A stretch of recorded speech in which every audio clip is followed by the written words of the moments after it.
Hi everyone, this is Dr. Cockburner. I wanted to make a short video to give you an example of one way that you can do a poster presentation via making a video.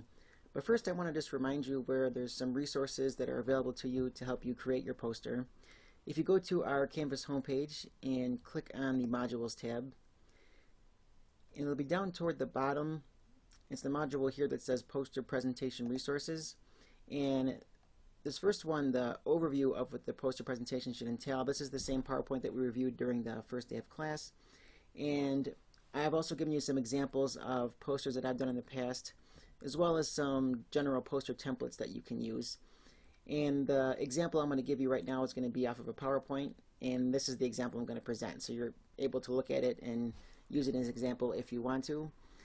So none of these resources are required. I just wanted to make sure that everyone knows that they're available to you. So remember, when you're doing your poster presentation, I'm asking you to prepare anywhere between a 4 and 5 minute overview or summary of your presentation. And this is intentional because when you do a poster presentation, and some of you may have had the experience already, you don't usually have a lot of time. So really 4 to 5 minutes is generally longer than you'd have in an actual poster presentation, because it's very laid back and people walk around and they look at your posters. So if you're getting involved in a 10 or 15 minute introduction and you're going through all of your methodology and your results, when people come over and when you're midway through, you're likely to lose them because they're not going to be with you because you've already started with the first group of participants. So it's really important to do this briefly. And I also want to emphasize that this is just one way to do this presentation, so this is by no way a perfect example or what I'm saying that you necessarily must follow. I just wanted to show you one way that you could do this presentation. I'm going to talk to you today about the utility of mobile health as one potential way to increase students' awareness of mental health issues. And among the college student population, a pervasive issue is mental health issues. And the average age that students attend college in the United States is generally between 16 and 25, which is also the time that mental health issues are most likely to manifest.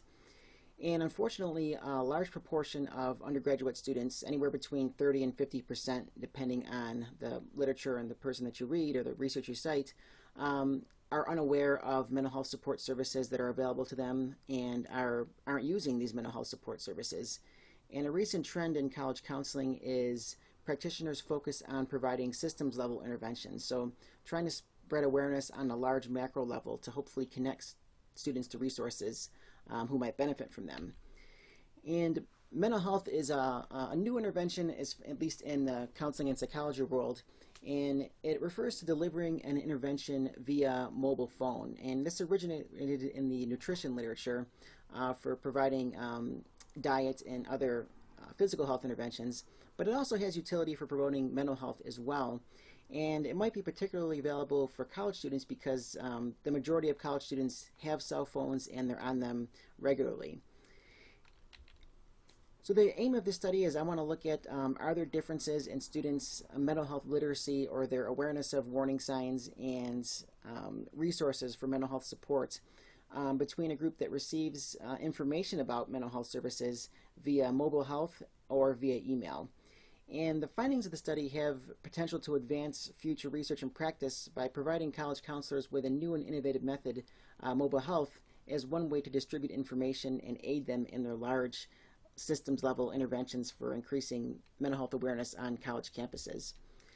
My research question, I'm looking at are there group differences in students' ability to recognize warning signs of mental distress and their knowledge of services for mental health distress between a group that receives information about mental health via email and a group that receives the same information via mobile health. I'm predicting that the students that receive the information via mobile health will have a significantly higher awareness of mental health literacy compared to those that receive the same information via email. I'm proposing to use the Understanding Mental Health Scale, or the UMHS, and the scale produces two dimensions or aspects of mental health literacy, one being risk factor awareness, or one's knowledge of some of the major warning signs for mental health issues, and also external support awareness, or the extent to which someone's aware of the resources that are available to them on and off campus. This is going to be a pre-test, post-test, quantitative, quasi-experimental design. I'm going to collect data from 2 academic excellence courses, and these are introductory to college courses that all freshman students in the College of Education take. I'm going to assign one group to receive the information about mental health literacy via email, and the other to receive information, the same information rather, by mobile health. And I'm going to give the UMHS as a pre and a post-test measure at the first day of class and also at the very end of the semester. We have one independent variable that's categorical in nature with 2 levels, being the mobile health and via email, and 2 dependent continuous level variables in the risk factor awareness subscales and the external support awareness scale of the UMHS. So with 1 categorical level independent variable and 2 continuous level dependent variables, the most appropriate statistical analysis is a one-way multivariate analysis of variance, or MANOVA. There's some limitations that should be considered, some of which are threats to generalizability or external validity, and that's because I'm looking at just 2 classes, are the findings going to be generalizable to the larger university? And also on the ecological level, are findings going to be generalizable to other universities and that have different contexts? Also, threats to internal validity being maturation. So a lot can happen during the first semester in college. It can be a huge developmental milestone. So perhaps participants will become older and wiser throughout their first semester of college, and that might attribute to their mental health literacy.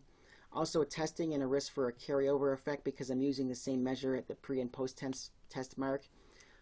History, so something might happen for a student during that first semester of college that might influence their mental health literacy that's got nothing to do with the intervention. And then finally, an additive or an interactive effect, so a combination of 2 or more of these limitations compounding together. All right, and again, this was just one example of how you can do this poster presentation. So you don't necessarily have to follow that, or you might do something different or even more creative.